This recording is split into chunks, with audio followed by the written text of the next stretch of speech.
Aquí comienza RCR Deportes. Acompáñenos a analizar los diversos acontecimientos deportivos a nivel nacional, internacional, regional y polideportivos, bajo la conducción de Alexander Nicoletti. Bienvenidos.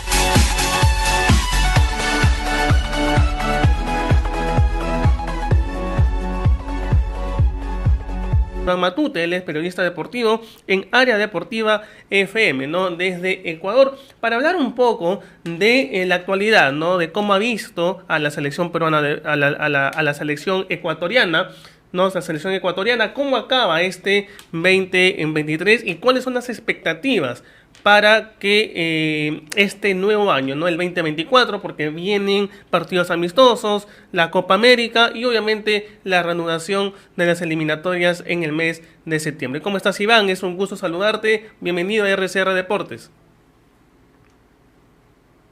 ¿Cómo estás, Santino? Qué gusto saludarte. El gusto es mío de poder estar acá con ustedes. La verdad, vuelvo a estar acá después de algún tiempo y bueno, qué gusto. Estaba escuchando la introducción respecto a uno de los íconos del rock peruano.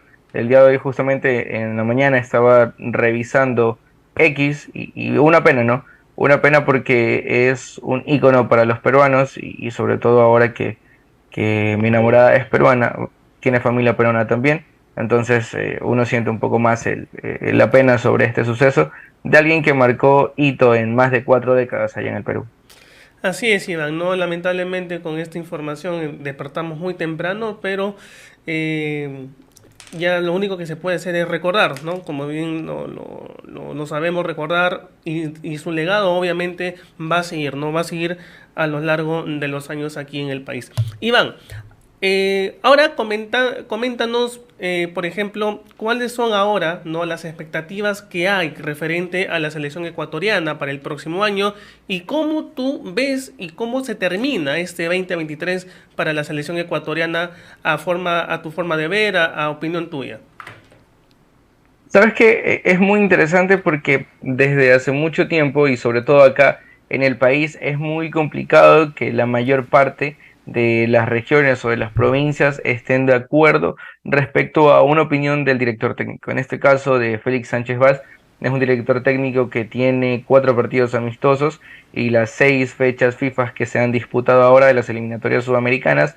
La verdad, mucha decepción porque con los jugadores que tiene la selección ecuatoriana de fútbol se puede hacer mucho más, se puede construir un mejor estilo de juego, se pueden hacer más variantes, se pueden tener algunas alternativas diferentes a las que maneja el profesor Félix Sánchez Vaz. Si nos remontamos a la última doble fecha FIFA, el profesor Sánchez tenía convocado 2 laterales izquierdos, que si bien es cierto, los 2 laterales, el titular y el suplente, no estaban a disposición del director técnico, sino que tuvo que convocar a otros 2 laterales. Este era el caso de un lateral del Club Sport Emelec y uno de Liga Deportiva Universitaria de Quito, que es el actual campeón de la Copa Sudamericana y de la Copa Ecuatoriana, el Campeonato Ecuatoriano, perdón. Ninguno de los dos los hizo actuar, sino que puso a 2 laterales izquierdos a hacer la función, en este caso, pues, de lateral izquierdo. El primero fue Piero Hincapié y después fue William Pacho. La verdad sorprende un poco y muchos mencionan que sí, que ellos lo pueden hacer en Alemania, que lo hacen bien y todo, pero hay que darse cuenta que sobre todo en los dos equipos donde juegan estos jugadores ponen a extremos rápidos para que puedan ganar la banda. Ellos se quedan de mitad de cancha para atrás, no pasan la mitad para poder defender de una manera oportuna. Pero en el Bayer Leverkusen en ocasiones Tapsoba juega por esa banda izquierda y lo hace de manera espectacular. Y hay otros extremos también en el Leverkusen que lo hacen bien. Lo mismo en el Eintracht Frankfurt, que es el equipo de William Pacho. Entonces, por ahí hay algunas diferencias y sobre todo en Ecuador, al poner a número 10, a 2 enganches por las bandas, le quitas un poco de velocidad, teniendo jugadores que lo pueden hacer de manera correcta. Entonces hay mucha crítica respecto a Félix Sánchez Vaz, si bien es cierto los números lo avalan, tiene 8 puntos la selección ecuatoriana, debería tener 11 por los 3 puntos que se le restó por el caso de Byron Castillo, pero queda la mala sensación que Ecuador puede jugar mejor. Ojalá que la fecha FIFA que viene ahora antes de la Copa América pueda demostrar algo diferente el profesor Félix Sánchez Vaz para que la selección ecuatoriana tenga serias aspiraciones en la Copa América. Ahora, Iván, La Copa América siempre va a ser un termómetro importante, no solamente para medir el nivel competitivo de cada selección, porque también están los partidos amistosos antes de la Copa América, sino también van a permitir que salgan nuevos jugadores, nuevas caras, nuevos nombres, para que de alguna u otra manera puedan alimentar a la selección o a las selecciones en sí para ya lo que se viene, ¿no? Que es en septiembre el inicio nuevamente de las eliminatorias. ¿Qué opción hay, Iván, para que se pueda ver esto en Ecuador, ¿no? Que de repente pueda haber otros nombres, otras caras nuevas que también oxigenen un poco a la selección, ¿no? Porque si bien es cierto, mucho todavía están jugando de los, digamos, antiguos nombres o antiguos jugadores que todavía persisten dentro de la selección ecuatoriana, ¿no? Pero ¿cómo ves también esta participación que vaya a tener Ecuador en el grupo que le ha tocado, sobre todo en esta Copa América? ¿Sabes qué? Creo yo que a Ecuador le falta recambio generacional en algunas líneas. Por ejemplo, en el arquero es una posición que realmente no se quiere el cambio todavía porque tienes a un Alexander Domínguez que es figura en Liga Deportiva Universitaria de Quito, está convocado Javier Burray, que es figura en Barcelona Sporting Club. También en esa lista está Hernán Galíndez, que es un gran portero que fue el titular en el Mundial. Y también entre esos arqueros está Moisés Ramírez, que es el golero Independiente del Valle, que se cayó su fichaje por el Club Azul Mexicano y esto es a opinión muy propia, que puede ser por el error que tuvo en el último partido de la final del Campeonato Ecuatoriano ante Liga Deportiva Universitaria de Quito. ¿Y esto por qué? Porque fichan a un arquero de 23 años, jovencito también, del fútbol colombiano, con proyección. Y no lo llevan a Moisés Ramírez cuando prácticamente estaba todo cerrado con el golero ecuatoriano. El lateral derecho es un jugador que, entre comillas, puede llegar a ser joven, es joven, Angelo Preciado. Los tres centrales son jóvenes. Está Félix Torres, Piero Hincapié y William Pacho. Ninguno de esos jugadores pasa los 27 años. Pérez Estupiñán también es un jugador joven. Por lo tanto, la defensa ecuatoriana es joven. En la mitad del campo es como que donde hay un poco más de edad, por Moisés Caicedo, la joya ecuatoriana, es jovencito, no pasa los 24 años, pero ahí está Carlos Grueso. Carlos Grueso ya es un jugador un poco más veterano, que es muy cumplidor, pero no le dan oportunidades a otro jugador que pueda demostrarlo, pueda mostrar mejores condiciones. Ahora, por las bandas, en el último partido jugó Junior Sornosa y jugó Kendry Páez. Kendry Páez es la revelación del fútbol ecuatoriano, el nuevo jugador del Chelsea por 20 millones, jovencito, 16 años, Sornosa ya pasa a los 30. Y en la delantera el capitán de Ecuador, pues Einer Valencia, aunque también Ecuador está teniendo algunos inconvenientes respecto a esto, porque ponen a jugadores que no son de oficio, ponen jugadores que no sienten la posición en esas posiciones. Junior Sornosa es un jugador que juega detrás del 9, es un enganche para poder abrir espacios, lo ponen a jugar por una raya. Kevin Rodríguez, jugador que fue titular en el último partido de Ecuador como delantero centro, es un jugador que te juega mejor por la banda, que gana espacios, que gana metros. Kendry Páez, si tú lo lateralizas o lo mandas mucho a una banda, le pierdes la oportunidad de la explosividad que tiene por dentro. Kendry Páez es un jugador que funciona mucho por dentro. Entonces por ahí también hay jugadores en la mitad de la cancha, como lo son Oscar Zambrano, como lo son Sebastián González, vienen jugadores de la sub-17 del Mundial, que se jugó hace poco. En la delantera pueden entrar Michael Bermúdez, pueden entrar Allen Obando, entre otros nombres interesantes que tiene la selección ecuatoriana de fútbol. Hay jugadores jóvenes para hacer el recambio, pero hay que ver si es que el profesor Sánchez Vaz les da la oportunidad. Porque, a ver, hay que ser muy críticos en el aspecto. Félix Sánchez Vaz tuvo un buen ciclo en Qatar, y esto porque Félix Sánchez Vaz detuvo el fútbol catarí durante 4 o 5 meses para hacer una base y ahí poder conocer a los jugadores de la Liga Catarí. Entonces no podemos comparar el fútbol ecuatoriano, donde no vas a tener todo ese tiempo de adaptación para dar tu idea, al fútbol catarí, que tuviste todo el tiempo del mundo para hacerlo. Claro que sí, no ahí tienes toda la razón y ojalá vamos a ver qué es lo que vaya a suceder, ¿no? De cara a la Copa América y también de cara primero a los partidos amistosos, ¿no? Pero Iván, seguimos en el tema de la Copa América. Ecuador está en el grupo B junto a México, Venezuela y la selección de Jamaica. ¿Cómo ves a estas selecciones rivales que les ha tocado Ecuador, ¿no? México, que Sí, en sí es cierto que México no está en un buen momento futbolístico, a pesar, ¿no?, que es anfitrión del próximo Mundial del 2026. Tienes a Venezuela, que ha mejorado muchísimo en estos últimos partidos de las eliminatorias.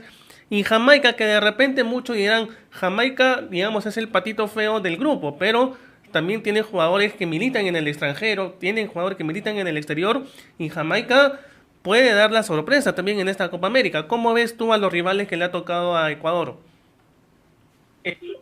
Contra Venezuela ya nos enfrentamos en la fecha 5 de las eliminatorias y el empate fue 0-0. Se lo celebró mucho acá, con el director técnico lo celebró mucho, algo que no cayó bien porque Ecuador tiene jugadores para pelear y para ganar el partido.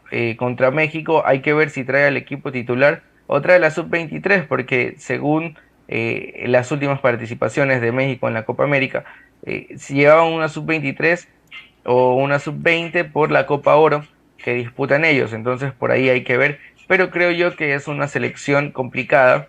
Y Jamaica que, ojo, tiene jugadores muy parecidos a los ecuatorianos, son jugadores de un portento físico importante, son jugadores veloces, son jugadores que están en el exterior, la mayoría milita en el fútbol europeo y no son baratos, 5 6 10 millones los jugadores jamaiquinos.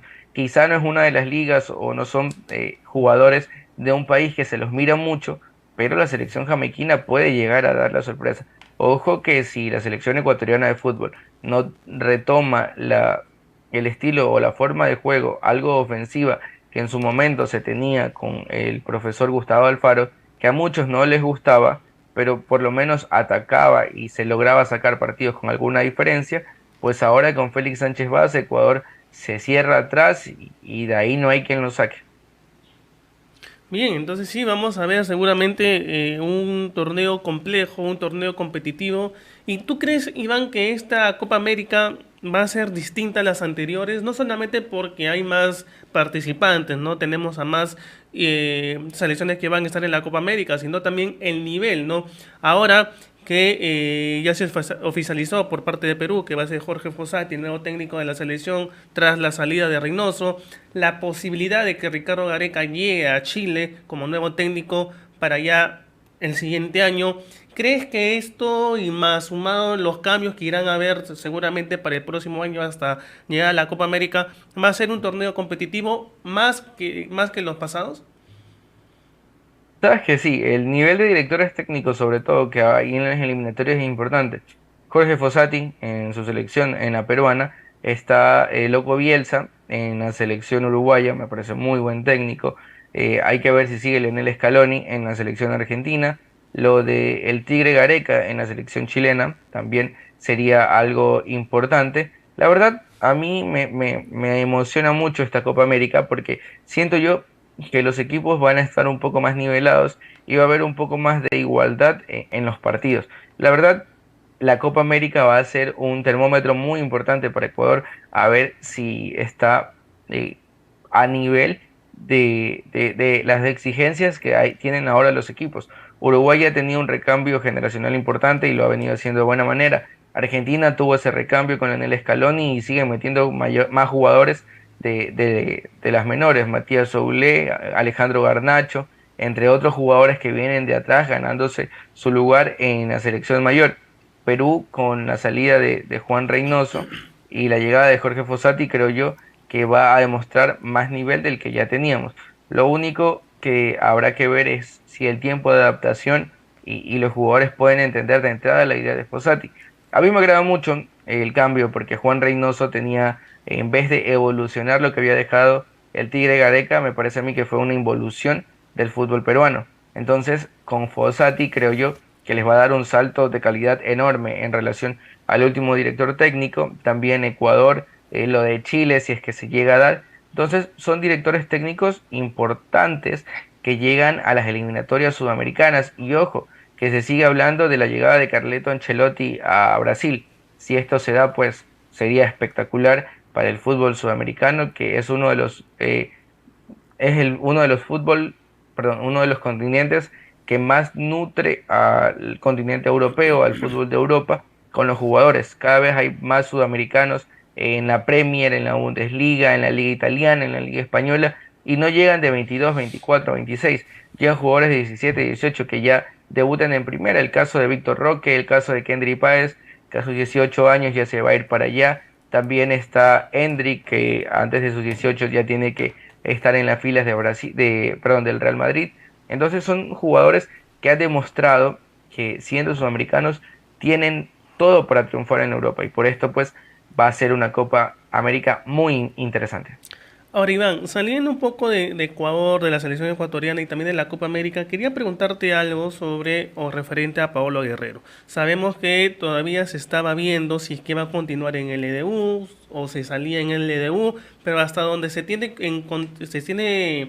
ya en conocimiento es que ya no forma parte de LDU, ¿no? Ya salió de LDU, pero ¿hay alguna conversación de parte de la dirigencia, del equipo? Porque hasta también se supo, se había informado que estaba todavía en negociaciones para que Guerrero se siga quedando en LDU. ¿Qué se sabe de esta situación, Iván? Mira, el tema con Liga Deportiva Universitaria de Quito es bastante complicado porque es un tema que sorprende. Liga es el actual campeón del fútbol ecuatoriano y el actual campeón de la Copa Sudamericana.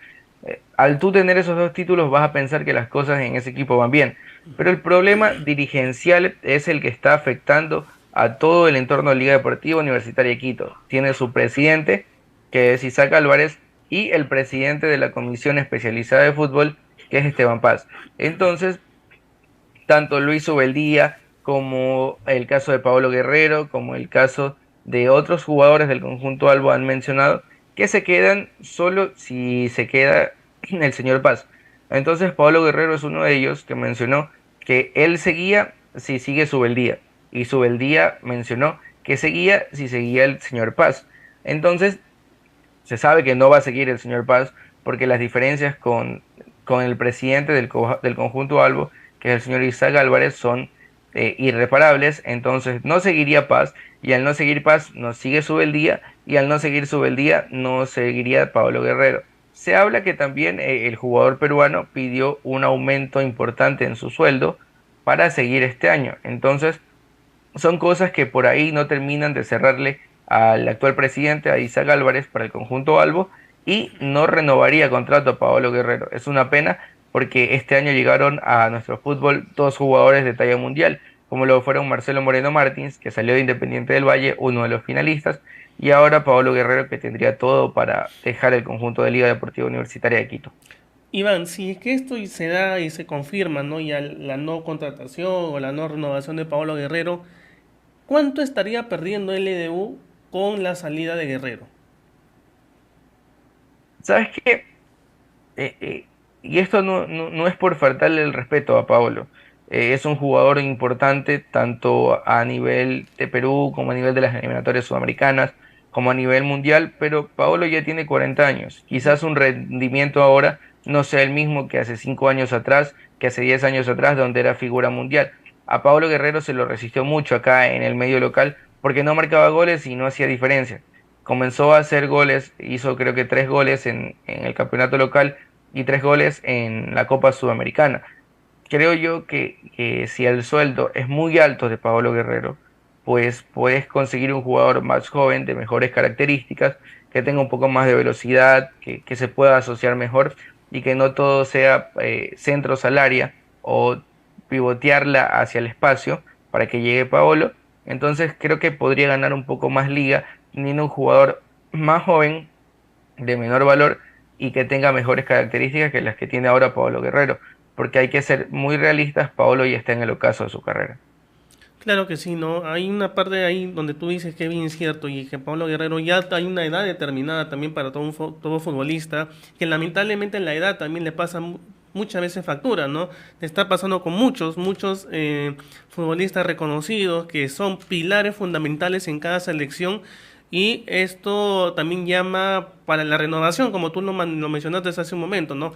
La renovación de selección, la renovación de jugadores para lo que vaya a ser, porque a ver, supongamos, ¿no? En el papel que Perú pueda clasificar al Mundial, es muy posible que Guerrero ya no esté, no puede estar de repente en el próximo mundial, ¿no? Y hay muchos jugadores también que están por ese mismo lado, ¿no? Por ejemplo, Marcelo Moreno Martins, que obviamente ya se retiró, ¿no? De manera oficial del fútbol, y otros casos más, ¿no? Entonces, vamos a ver, ¿no? Qué es lo que sucede con Paolo Guerrero, que todavía no está nada cerrado, ¿no? Todavía vamos a ver qué posibilidades hay, pero como tú bien lo dices, hay algo, hay una fricción importante lo que está sucediendo en la dirigencia de LDU, ¿no? Y a pesar, Iván, y cómo es, ¿no? Que muchos a veces tenemos en cuenta, pensamos, por ganar copas internacionales o por ganar campeonatos nacionales, todo está yendo bien, pero así no es, ¿no? Así no es la figura que nos estás comentando, y lamentablemente hay problemas internos que hacen que el club esté también pasando por malos momentos, ¿no? Sobre todo administrativo, como tú lo mencionaste. Que hay que esperar a las próximas semanas a que termine esta novela, si se puede llamar así, entre Esteban Paz e Isaac Álvarez, son los directivos del conjunto Albo, para que el próximo año pues Liga pueda vivir un buen año, porque tiene fase de grupos de Copa Libertadores, es el actual campeón, y esto de aquí puede generar muchos ingresos, va a ser cabeza de serie de uno de los grupos, si no me equivoco, y con esto pues puede hacer cosas importantes con la plantilla, aunque este problema entre los directivos también tienen en stand-by a dos jugadores importantes como lo son Facundo Rodríguez y el Caramelo Martínez, que aún no renuevan su contrato con el conjunto Albo para la próxima temporada. Entonces, ojalá que para el bien del cuadro de Liga Deportiva Universitaria, pues pueda subsanar estas molestias entre los directivos y tener un buen 2024. Así es, Iván, esperemos eso por el bien del club, por el bien de LDU y todo lo que se viene el próximo año, porque también va a ser un año full, netamente fútbol, con Copa Sudamericana, con Copa Libertadores, en selecciones por los partidos amistosos, no, las eliminatorias y la Copa América. Iván, yo te agradezco por este tiempo que me has brindado para hablar un poco sobre la selección, sobre LDU, el caso de Guerrero, ¿no? Vamos a ver qué es lo que sucede al final con el caso de Paolo Guerrero y obviamente lo que va a hacer la selección ecuatoriana ya el próximo año. Iván, muchísimas gracias, y también para ti un feliz año y que el próximo sea muchísimo mejor que este. No, muchas gracias a ti, Santino, la verdad un gusto poder conversar contigo, a las órdenes siempre, y esperemos también que a la selección peruana levante la cabeza y que el próximo año pues le vaya mejor. Antes de irme, déjame enviarle un saludo a mi enamorada que está escuchando esta entrevista, entonces le mando un fuerte abrazo y un saludo a la distancia. Muchas gracias y nos vemos en la próxima. Listo, Iván, un fuerte abrazo, éxito para ti. Bien, amigos, ha sido Iván Matute, ¿no? Hablando un poco de la selección ecuatoriana, cuál es lo que viene para LDU, ¿no? Y todo lo que viene aconteciendo allá en Ecuador. Y vamos a ver, ¿no? Vamos a estar atentos también a lo que vaya a suceder el próximo año. Bien, ha sido Iván Matute, periodista deportivo en Área Deportiva FM desde Ecuador. Esto fue RCR Deportes. Retornamos mañana con más información del mundo deportivo.